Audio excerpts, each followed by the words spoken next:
Mr. Prime Minister, Mr. Defense Minister, General, allow me to introduce myself.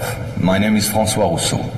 I'm in charge of an informal research group, which does not appear in your organization charts. Our president, to whom I personally and exclusively refer, thought it useful, if not necessary, that I clarify for you a certain number of issues. You think that as initiates you're better informed than most people. Allow me to doubt it. At this very moment, things are taking place. They are somehow serious enough for the informations and documents that I kept for you be revealed to you now. In a word, a manipulative operation unparalleled to this day on a planetary scale is being implemented and will be the final subject of my talk. As regards our era, everything in reality started just before World War II. Hitler had broken certain taboos, such as taking recourse to occultism and secret societies. The Ahnenerbe, a Nazi organization assigned with, among other things, archaeological and anthropological research, found this during an expedition to Afghanistan. This flying object is called Vimana, or Astra, by the Hindus. Moreover, during exploration of the subsoil by the Russians and Chinese in 1927, traces of a very ancient nuclear explosion were detected. Certain sedimentary layers had been atomically vitrified 50,000 years ago. The very same phenomenon can be observed around today's nuclear test sites. One must understand that Hitler, thanks to these discoveries which he took highly seriously, was going to open a Pandora's box which no government, whether friend or enemy, wished to close afterward. Behind tragic history, which we all know, lies a theory based on the existence of full moons associated with the four geological cycle. According to Hans Erbiger, founder of the world ice theory, the Earth had undergone 4 semi-global extinctions of life due to the fall of one of these moons. Effectively, as one goes along, the satellite moved closer, gravity changed and triggered some deep mutation of the genetic standard, thereby creating a race of highly intelligent giants measuring approximately between 10 to 13 feet tall. Several tens of thousands years later, the moon crashed, the impact causing a serious rise in sea levels and a nuclear-like global winter. This race of giants was to disappear due to terrestrial gravity which had grown too powerful and incapacitating for their unusual size. Hitler was initiated to these doctrines, and contacts with Tibet in particular were frequent. The Nazis sought contact with the survivors of ancient civilizations, holders of ancient technologies like the previously described Vimanas. One of these civilizations spread out over the entire planet more than 600 pyramids made of stone, earth, and even iron. These pyramids are almost all pointed in the same direction, all have the same proportion as number pi, and all situated in magnetotelluric nodes. The oldest are in Asia.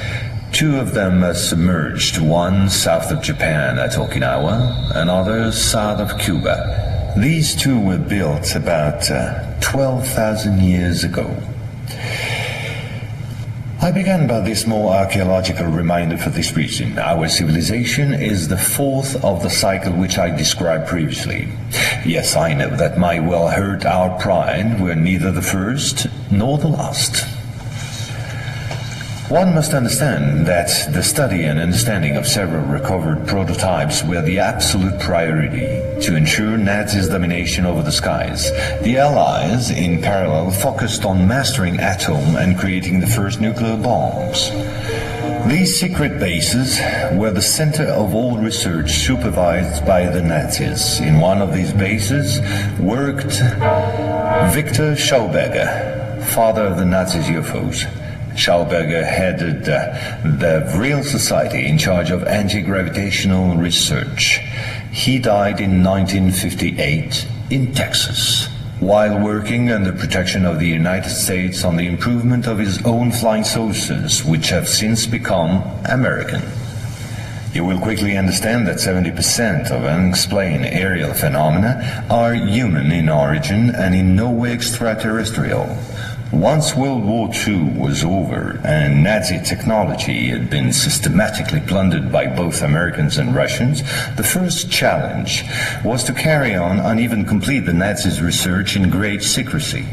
The program, called Project Rainbow, especially known for the Philadelphia experiment, was the immediate proof. Mathematician von Neumann, who collaborated with Albert Einstein and Nikola Tesla on behalf of the Navy, succeeded in accidentally teleporting a Cannon-class destroyer escort, the USS Eldridge. These photos, supplied by Morris K. Jessup before his suspicious death, are rare testimonies for this unique experiment. In the same time, the first Indo-Aryan technology prototype trials did not go by unnoticed. The military had come up with a more efficient parade than secrecy. At about the same period, Kenneth Arnold, U.S. Air Force pilot and CIA agent, launched the greatest operation in manipulation ever concerning the existence of UFOs. Making people believe they didn't exist was not the right solution and clearly insufficient. Discrediting enemies and frightening the population by systematic misinformation proved far more efficient. UFOs and parahuman belong henceforth to the movies, television, and collective paranoia, and not to the realm of scientists, as it should have been the case. In May 1947, the American Secret Services discovered the existence of an ancient terrestrial UFO secretly recovered by the Russians, which had crashed into the Altai Mountains along their border with Mongolia. Tension between the two blocs immediately rose a serious notch. The discovery was spectacular, and so not to lose face, the Pentagon, in tandem with the CIA, decided to tell lies and imagine a huge bluff to convince both the Russians and the world at large that they too recovered an UFO in Roswell in July 1947. Of course, it wasn't true, but the bluff worked all the same. In February 1949, just after the so-called Roswell incident, an UFO was photographed and filmed in Antarctica. It was the first photo of this type of a cigar-shaped object. Other appearances were then to follow in one another by cyclic waves. At the same moment, the Apollo program, headed by Werner von Braun, was in full swing, and Dr. Braun in no way favorably welcomed the demand for paranormal experiments, which nevertheless took place during certain Apollo missions. This is the last known experiment on psychic and telepathic amplification, as well as detection of citron particles emitted by the yogi towards the Apollo capsule. But these tests were all eclipsed by the systematic appearance of unidentified objects around orbital flights and the discovery of traces of civilization on the moon.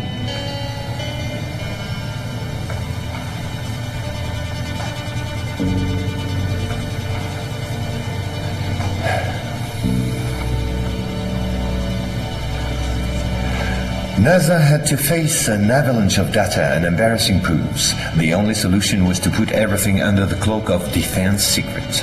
In 1971, the Jason Directive set up a special retouching service whose purpose was to erase all signs of civilizations or ruins on the moon, especially in those photos intended for the general public and the press. In June 1965 has appeared this in a satellite report in the area of Deception Islands, south of Argentina. The Russians tried to sabotage the refloating operation in vain, despite the violence of the confrontation. The flying object was finally brought back to Edwards Air Force Base in California. And 10 years later, the first anti-gravitational drone using magneto-hydrodynamic propulsion, or MHD, made its debut test flight in the desert around Edwards Air Force Base, where a number of prototypes came into being. The Belgians got a small glimpse of so-called UFOs in 1989 and 1990. The incriminated model was a triangular-shaped Astra TR-3B or XR-7, capable of flying in total silence at more than Mach 10. Now I would like to speak to you about another concrete application of such technology. The B-2 bomber, whose development started in 1982. The official B-2 stealth bomber, which flew for the first time in 1989, was to serve as cover for another unconventional B-2 to be built in parallel.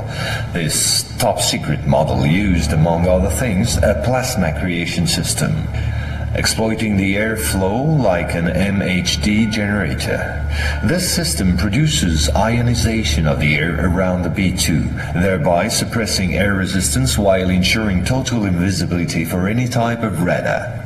This nuclear bomber has flown for 15 years now at more than Mach 10. It can fly around the Earth in just a few hours without being seen. Naturally, such military research was to give rise to many commercial spin-offs. Over the last 10 years, we've seen the appearance of dozens of non-lethal armaments like E-bombs or electromagnetic bombs, as well as, of course, microwave weapons and powerful lasers.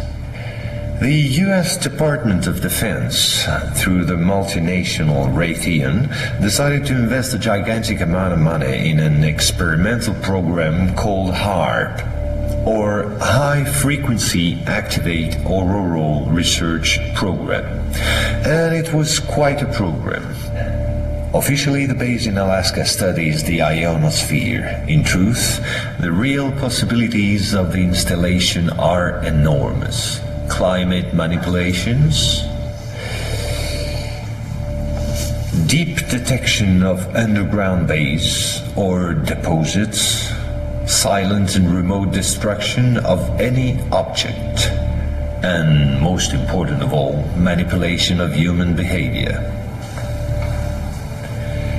So, in 1996, a Russian satellite discovered in Antarctica the almost intact wreck of an immense spacecraft, revealed by the melting of the glaciers.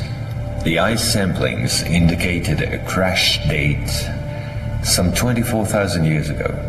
At the same moment, a volcanic eruption on the Deception Islands, the same islands as before, forced the Russian to request help from the United States, given the urgency and importance of recovery of the vessel. In the end, they suddenly dropped it all and evacuated the zone in panic. The device was finally destroyed by the Russians, extremely upset by the situation, which was no longer working to their advantage. No country will have such opportunity again. And this foolish action, as bad losers on the part of the Russians, was only to reinforce the position of the Americans as regards extraterrestrials. If this account seemed somewhat long despite my efforts to simplify, it was absolutely necessary to get to the subject I mentioned previously. The plot known as the Orion Conspiracy. Our research group is convinced that UFOs constructed by the Americans or the Russians will be used to support an hoax attack on the Earth of extraterrestrial origin. The media taking care of the rest, of course. The reason? Once the threat of international terrorism has dissipated, the war economies of the major powers, with the United States at the head of the pack, will need a new enemy in order to still prosper. War on Earth will be replaced by space war against an enemy from beyond. So then, gentlemen, I thank you. A complete report will be handed to you at the exit. As for me, I'll see you again soon for a second update on a quite different subject. Gentlemen.